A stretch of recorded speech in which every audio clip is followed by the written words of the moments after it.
जन्मभूमि है कर्म भूमि है यूपी मेरी जान।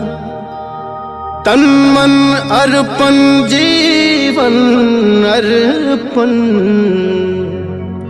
यूपी मेरी माँ।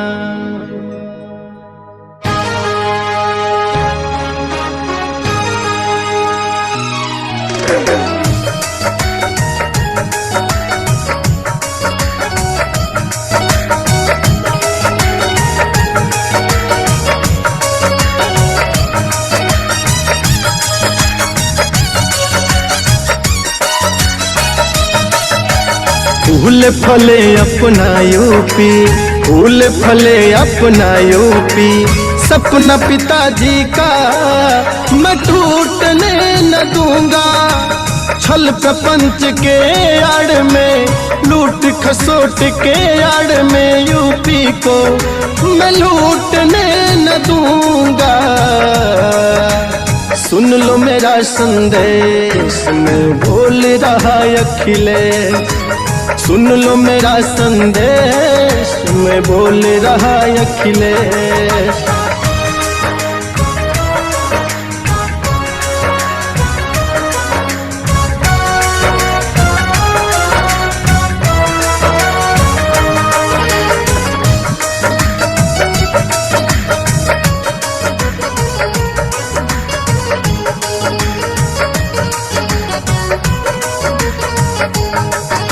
जो लोहिया ने राह दिखाया हम उस पे चलेंगे। जो नेताजी ने मुझे सिखाया हम उसको करेंगे।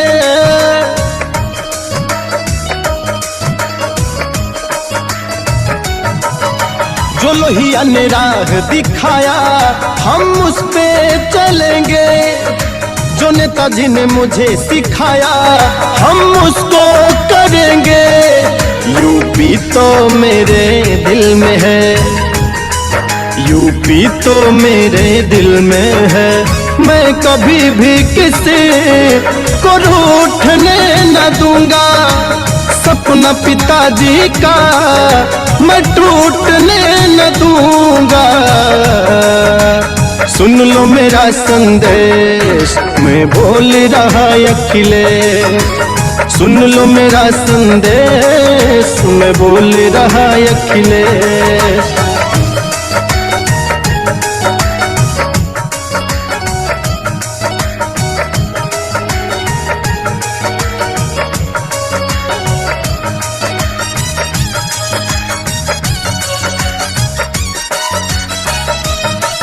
हर प्रश्न का बना है उत्तर, उत्तर प्रदेश मेरा।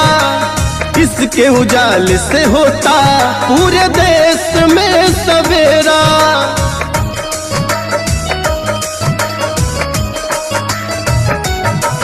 हर प्रश्न का बना है उत्तर, उत्तर प्रदेश मेरा। इसके उजाले से होता पूरे देश में सवेरा। खुशियों का सूरज फिर से उगेगा, खुशियों का सूरज फिर से उगेगा। वो विकास का सूरज मैं डूबने न दूंगा। सपना पिताजी का मैं टूटने न दूंगा। सुन लो मेरा संदेश मैं बोल रहा अखिलेश। सुन लो मेरा संदेश मैं बोल रहा अखिलेश।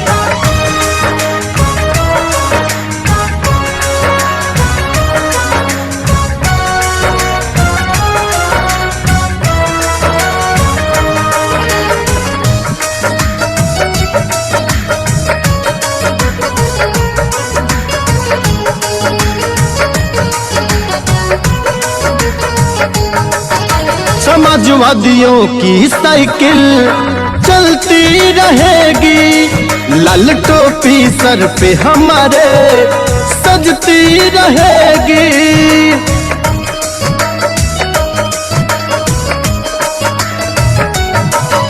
समाजवादियों की साइकिल चलती रहेगी। लाल टोपी सर पे हमारे सजती रहेगी। जन जन का हमने दिया है साथ, जन जन का हमने दिया है साथ। पकड़ लिया जो हाथ तो छूटने न दूंगा, सपना नेताजी का मैं टूटने न दूंगा। सुन लो मेरा संदेश मैं बोल रहा अखिलेश, सुन लो मेरा संदेश मैं बोल